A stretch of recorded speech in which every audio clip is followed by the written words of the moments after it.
Stanzas in memory of the author of Obermann, by Matthew Arnold. In front the awful Alpine track crawls up its rocky stair. The autumn storm winds drive the rack, close o'er it, in the air.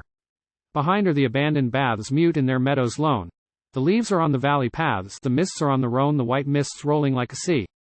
I hear the torrents roar. Yes, Obermann, all speaks of thee. I feel thee near once more. I turn thy leaves. I feel their breath once more upon me roll. That air of languor, cold, and death, which brooded o'er thy soul. Fly hence, poor wretch, whoe'er thou art, condemned to cast about all shipwreck in thy own weak heart, for comfort from without.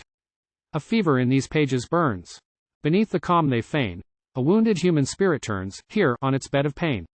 Yes, though the virgin mountain air fresh through these pages blows, though to these leaves the glaciers spare the soul of their mute snows, though here a mountain murmur swells of many a dark-bowed pine, though, as you read, you hear the bells of the high pasturing kine, yet, through the hum of torrent lone, and brooding mountain bee, there sobs I know not what ground tone of human agony. Is it for this, because the sound is fraught too deep with pain, that, Obermann, the world around so little loves thy strain? And then we turn, thou satyr sage, to thee. We feel thy spell, the hopeless tangle of our age, thou too hast scanned it well. Immovable thou sittest, still as death, composed to bear. Thy head is clear, thy feeling chill, and I see thy despair. He who hath watched, not shared, the strife, knows how the day hath gone. He only lives with the world's life who hath renounced his own. To thee we come, then. Clouds are rolled where thou, O seer, art set. Thy realm of thought is drear and cold, the world is colder yet. And thou hast pleasures, too, to share with those who come to thee, balms floating on thy mountain air, and healing sights to see. How often, where the slopes are green on Jaman, hast thou sat by some high chalet door, and seen the summer day grow late, and darkness steal o'er the wet grass with the pale crocus starred, and reach that glimmering sheet of glass beneath the pinny sward, Lake Leman's waters, far below, and watched the rosy light fade from the distant peaks of snow, and on the air of night heard accents of the eternal tongue through the pine branches play, listened and felt thyself grow young, listened, and wept away the dreams that but deceive. And now, sad guide, adieu. I go, fate drives me, but I leave half of my life with you. We, in some unknown power's employ, move on a rigorous line, can neither, when we will, enjoy, nor, when we will, resign. I in the world must live, but thou melancholy shade, wilt not, if thou canst see me now, condemn me, nor upbraid. For thou art gone away from earth, and place with those dost claim, the children of the second birth, whom the world could not tame. Farewell. Whether thou now liest near that much-loved inland sea, the ripples of whose blue waves cheer Vevey and Mayery, and in that gracious region bland, where with clear rustling wave the scented pines of Switzerland stand dark round thy green grave, between the dusty vineyard walls issuing on that green place, the early peasant still recalls the pensive stranger's face, and stoops to clear thy moss-grown date ere he plods on again, or whether, by maligner fate, among the swarms of men, where between granite terraces the blue Seine rolls her wave, the capital of pleasures sees thy hardly heard of grave. Farewell. Under the sky we part, in this stern Alpine dell. O unstrung will, O broken heart. Alas, farewell. The sick king in Bukhara, Hussein, O most just vizier, send away the cloth merchants, and let them be, them and their dues, this day. The king is ill at ease, and calls for thee. The vizier, O merchants, tarry yet a day here in Bukhara. But at noon, tomorrow, come, and ye shall pay each 40th web of cloth to me, as the law is, and go your way. O Hussein, lead me to the king. Thou teller of sweet tales, thine own, Ferdowsi's, and the others, led. How is it with my lord? Hussein alone, ever since prayer time, he doth wait, O vizier, without lying down, in the great window of the gate, looking into the Registan, where through the cellars' booths the slaves are this way bringing the dead man. O vizier, here is the king's door. The king, O vizier, I may bury him? The vizier, O king, thou knowst, I have been sick these many days, and heard no thing, for Allah shut my ears and mind, not even what thou dost. O king, wherefore, that I may counsel thee, let Hussein, if thou wilt, make haste to speak in order what hath chanced. The king, O vizier, be it as thou sayst. Hussein 3 days since, at the time of prayer, a certain mullah, with his robe all rent, and dust upon his hair, watched my lord's coming forth, and pushed the golden mace-bearers aside, and fell at the king's feet, and cried, Justice, O king, and on myself. On this great sinner, who did break the law, and by the law must die. Vengeance, O king. But the king spake, what fool is this, that hurts our ears with folly? Or what drunken slave? My guards, what? Prick him with your spears. Prick me the fellow from the path. As the king said, so was it done, and to the mosque my lord passed on. But on the morrow when the king went forth again, the holy book carried before him, as his right, and through the square his way he took, my man comes running, flecked with blood from yesterday, and falling down cries out most earnestly, O king, my lord, O king, do right, I pray. How canst thou, ere thou hear, discern if I speak folly? But a king, whether a thing be great or small, like Allah, hears and judges all. Wherefore hear thou. Thou knowst how fierce in these last days the sun hath burned, that the green water in the tanks is to a putrid puddle turned, and the canal, that from the stream of Samarcand is brought this way, wastes, and runs thinner every day. Now I at nightfall had gone forth alone, and in a darksome place under some mulberry trees I found a little pool, and in short space with all the water that was there I filled my pitcher, and stole home unseen, and having drink to spare, I hid the can behind the door, and went up on the roof to sleep.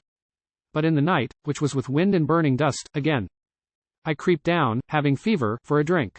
Now meanwhile had my brethren found the water pitcher, where it stood behind the door upon the ground, and called my mother, and they all, as they were thirsty, and the night most sultry, drained the pitcher there, that they sat with it, in my sight, their lips still wet, when I came down. Now mark, I, being fevered, sick, most unblessed also, at that sight break forth, and cursed them. Dost thou hear? One was my mother now, do right. But my lord mused a space, and said, Send him away, sirs, and make on.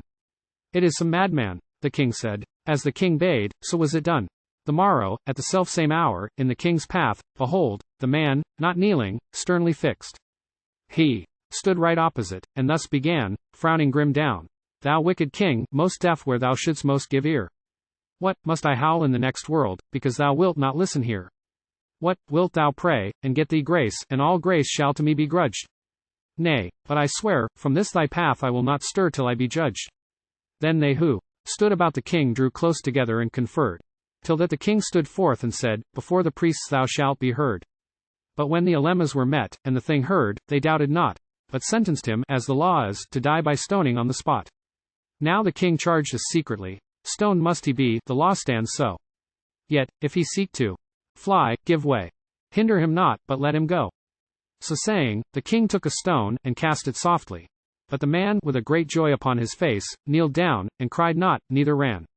So they, whose lot it was, cast stones, that they flew thick and bruised him sore, but he praised Allah with loud voice, and remained kneeling as before. My lord had covered up his face. But when one told him, He is dead, turning him quickly to go in, Bring thou to me his corpse, he said. And truly while I speak, O king, I hear the bearers on the stair.